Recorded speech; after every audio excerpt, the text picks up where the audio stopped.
Facebook post kagabi ni Leyte 4th District Representative Richard Gomez, umalma siya sa tinawag niyang media spin matapos hingin ng ilang miyembro ng media ang panig niya sa flood control project sa kanyang distrito.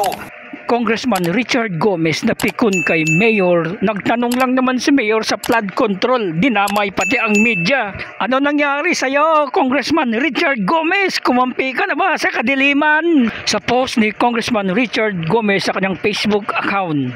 Parang hindi kongresista ang inasal ni Congressman Richard Gomez, para bang nasa kanto-kanto boy lang. Kaya nga pag kongresista ang tawag sa inyo, Your Honor. Basahin natin ang post ni Congressman Richard Gomez. Mahal din itong media spin na ginagawa nila against me. Look at the similarities of the different SOCMEDs.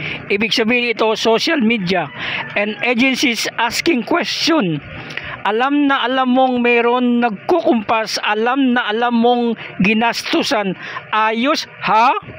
Gastos pa more mga ungas, dinamay pa mga kalbo. Dapat pag tayo na sa gobyerno, tayo ay mga public servant. Dapat hindi tayo onion skin.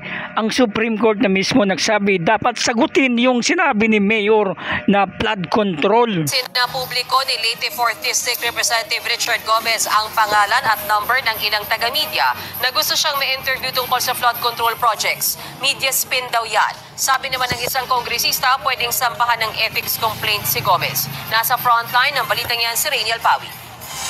Sa Facebook post kagabi ni Leyte 4th District Representative Richard Gomez, umalma siya sa tinawag niyang media spin matapos hingin ng ilang miyembro ng media ang panig niya sa flood control project sa kanyang distrito na wala umanong koordinasyon sa lokal na pamahalaan. Hinala ni Gomez may nagkukumpas umano sa media dahil sa pagkakatulad ng tanong sa kanya. Alam daw na pinagkagastusan.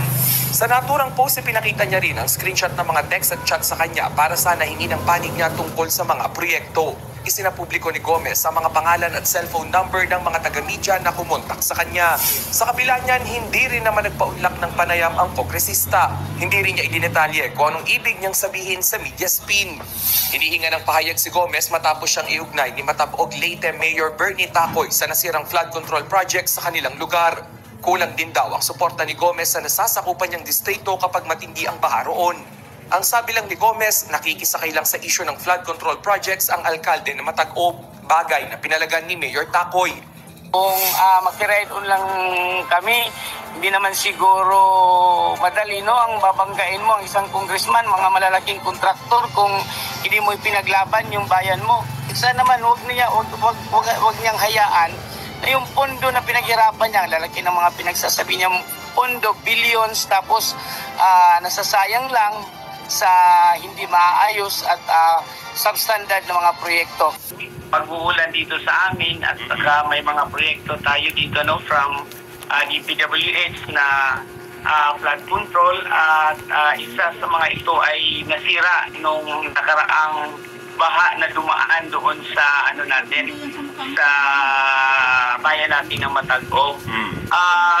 Base doon sa nakita namin, no, mas maganda na rin siguro na pagkakataon na namin ito ngayon na magkaroon kami ng parang partisipasyon doon sa mga investigasyon ngayon ng mga medyo may mga problema na mga flood controls at